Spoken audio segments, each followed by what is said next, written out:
बिस्मिल्लाहिर्रहमानिर्रहीम, अस्सलाम वालेकुम। वही हुआ जिसका डर था। पहले होते थे मुफ्ती पुपुल जई साहब, मस्जिद कासिम खान से अलग ही ऐलान हो जाते थे ईद के या रमजान मुबारक के।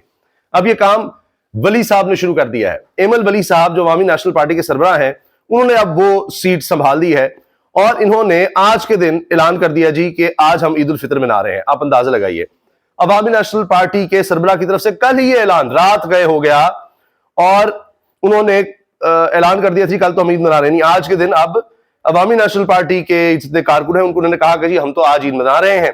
अपने बयान में एमन वली खान का कहना था कि रमजान मुबारक की तरह ईद भी मुस्लिम दुनिया के साथ मनाएंगे और शवाल का चांद नजर आ गया है। अब इन्होंने किस तरह शवाल का चांद देखा है, क्या किया है, या दूसरे ममालिक में बस ऐलान हुआ तो इन्होंने कहा कि जी वहां ऐलान हो गया, तुम्हारी तरफ से भी ऐलान है। इन्होंने कहा तमाम दुनिया के मुसलमानों बिलखुसूस खैबर पख्तूनख्वा और बलूचिस्तान के मजलूम मुसलमानों को दिल की गहराइयों से ईद उल फितर की मुबारकबाद देता हूं। हालात के पेश नजर इस ईद पर वली बाग में मुलाकात मुमकिन नहीं होगी। गुरबा, जरूरतमंदों और बेसहारा अफराद का खुसूसी ख्याल रखें। अब सऊदी अरब समेत कई खलीजी ममालिक में शवाल का चांद नजर आ गया और ईद उल फितर आज मनाई जा रही है। और दूसरी तरफ पाकिस्तान में आज हुर्रियत हिलाल कमेटी का इजलास होगा और उसके बाद देखिए कि क्या ऐलान होता है। लेकिन यहां एमल वली साहब ने तो काम शुरू कर दिया। तहरीक इंसाफ के हवाले से खबर सुनिए, फवाद चौधरी साहब क्या कह रहे हैं। यानी इस वक्त हालात देखिए तहरीक इंसाफ के, लेकिन इसके बावजूद यहां पर यह हो रहा है कि जो एमएनए एमपीए समझा जा रहा है कि ठीक काम नहीं कर रहा तो उसको भी फारिग किया जा सकता है और इस पर फवाद चौधरी साहब को बड़ी तशवीश है। मुझे खुद इमरान खान ने यह बात कही कि ये रोज आ जाते हैं कि अब बनी गाला चले जाएं या फलां जगह चले जाएं तो मैं वहां जाकर क्या करूं। इमरान खान और एस्टेब्लिशमेंट में एक ही डिस्कशन है कि नए इलेक्शन कब होने हैं। अब खान साहब कहेंगे कि फौरन करवा दें, हुकूमत कहेगी 3 साल में करवा दें। अब ये जो दरमियान में अरसा है ये मुज़ाकरात है, यानी मुज़ाकरात इस बात पर होने हैं कब इलेक्शंस करवाएं। तो फवाद चौधरी से यही सवाल किया गया कि आप होते अली मीन गंडापुर की जगह तो आप क्या करते। तो उन्होंने अली मीन गंडापुर की बड़ी तारीफें की और कहा कि वो कोशिश जरूर कर रहे हैं लेकिन बात बन नहीं पा रही। कम्युनिकेशन चैनल जो है वो अली अमीन गंडापुर साहब का है, इतना इफेक्टिव नहीं हो सका जितना होना चाहिए। और अली अमीन बहुत खान साहब के साथ बड़े उनके वफादार हैं, लॉयल हैं, हर चीज़ है। लेकिन मेरे ख्याल में जो एक पॉलिटिकल डील चाहिए थी एक साथ में बनाने की, वो नहीं बना सके और अब भी वो नहीं बना पा रहे। उनका कॉन्टैक्ट होगा and I am saying he is loyal to Khan also, लेकिन जो एक डील बनानी चाहिए वो डील उनसे नहीं बन सकती। उसकी क्या वजह, क्या मिसिंग है? मतलब जैसे आप अलग फर्स्ट ये रोल निभाते तो आप शायद खान साहब आपकी बात भी मत मानते, आप उनको भी कन्विंस कर सकते कि थोड़ा सा स्पेस जो सीट करें, थोड़ी दूसरी साइड पे भी बात करते हैं। ये चीज की कमी है या ये खान साहब को कन्विंस नहीं कर पा रहे, ये दूसरी साइड को कन्विंस नहीं कर पा रहे। अली नहीं कहना। अब गंडापुर के आपने तारीफें सुनी गए थे, क्या वजह है इस पर? वो वजह बता रहे हैं कि असल चीज है इलेक्शंस कब होने हैं। इमरान खान को अपनी रिहाई की कोई परवाह नहीं है, ये फवाद चौधरी भी मान रहे हैं जिन्हें अब तहरीक इंसाफ बिल्कुल भी ओन नहीं करती।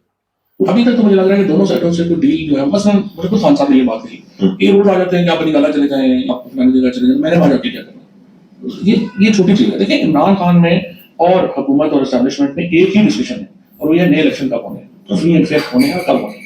अब खान साहब कहेंगे कि कौन करा दे, हुकूमत ने की नहीं, सब बात करा दे। अब बात इलेक्शंस की है, बस फ्री एंड फेयर और कब होने हैं, असल कहानी है। दरमियान का अरसा है कि नेगोशिएशंस है। तो मेरे ख्याल में ये जो असल मुद्दा है उसके ऊपर बात नहीं हुई है और वो रोज आके कहते हैं कि आप इधर चलेंगे उधर चलेंगे। वो खान साहब ने नहीं कहना, खान साहब ने तो कहीं नहीं जाना, उनको रिहाई की परवाह ही नहीं है।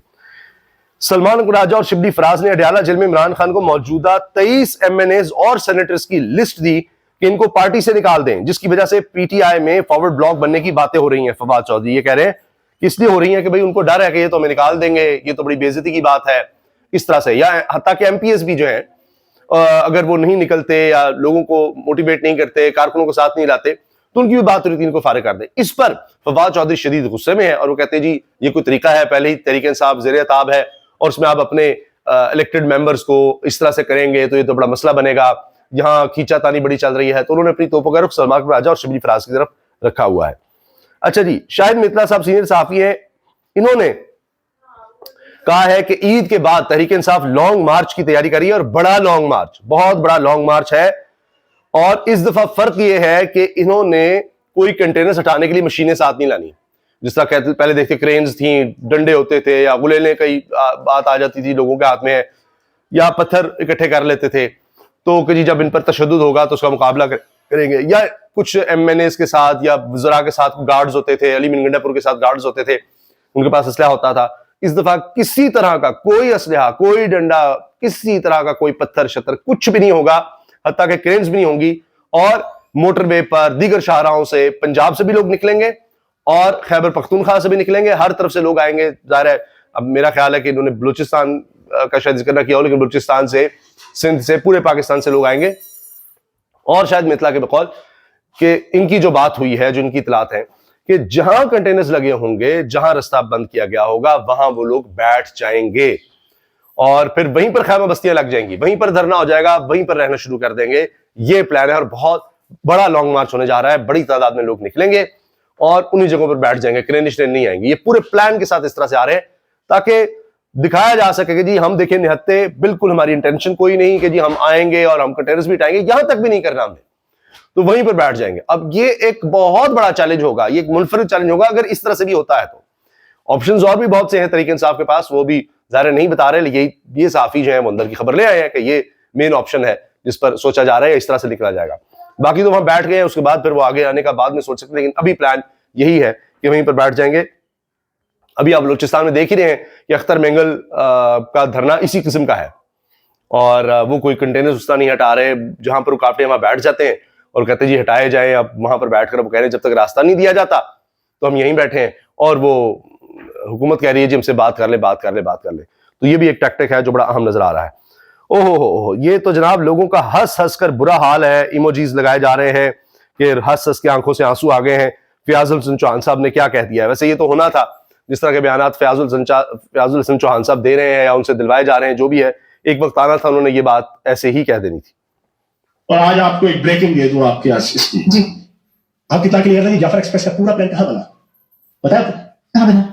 जाफर एक्सप्रेस के वकूए से 3 हफ्ते पहले जमाइमा गोल्डस्मिथ और सेड गोल्डस्मिथ ने एक मीटिंग बुलाई बरतानिया में। अच्छा। जिसमें हरप्यार मरी, हरमदार बुट्टी और इंडियन रॉ का इंतहाई सीनियर मैनेजमेंट बरतानिया की और इजराइल की जनाब खुफिया एजेंसी के लोग, ये सारे के सारे बैठे।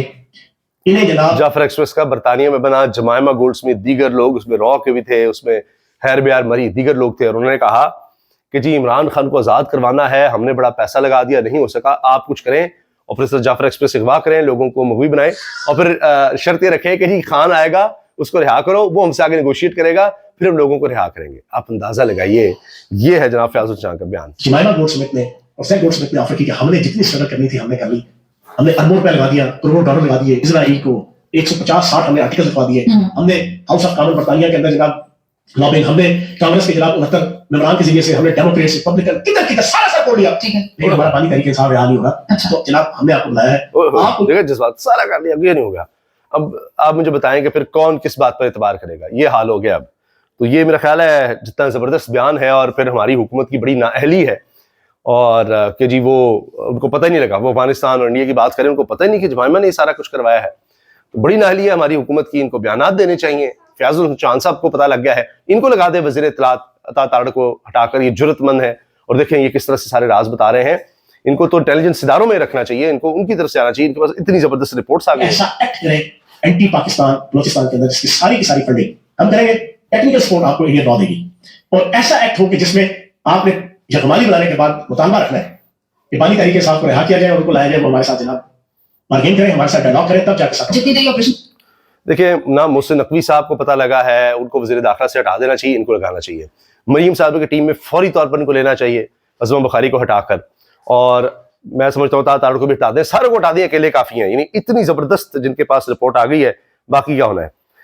अच्छा, ये इबाद फारूक की एक और वीडियो आ गई है, अभी भी जाहिर है कि वो ज़ेर हिरासत और पेशियाँ हो रही हैं, कचहरी में जब पेशी हुई है तब ये वीडियो है, और इसमें वो ये भी बता रहे हैं कि जी अब आप क्या करेंगे जब रिहा होंगे। पहला काम वो कहते हैं पहले मैं अपने बेटे की कब्र पर जाऊंगा, और उसके बाद मैं समझता हूँ कि लोगों से अपील करूंगा कि भाई इमरान खान के लिए निकलो, और मैं फिर निकलूंगा, मुझे जो भी कुर्बानी देनी पड़ी मैं देने को तैयार हूँ।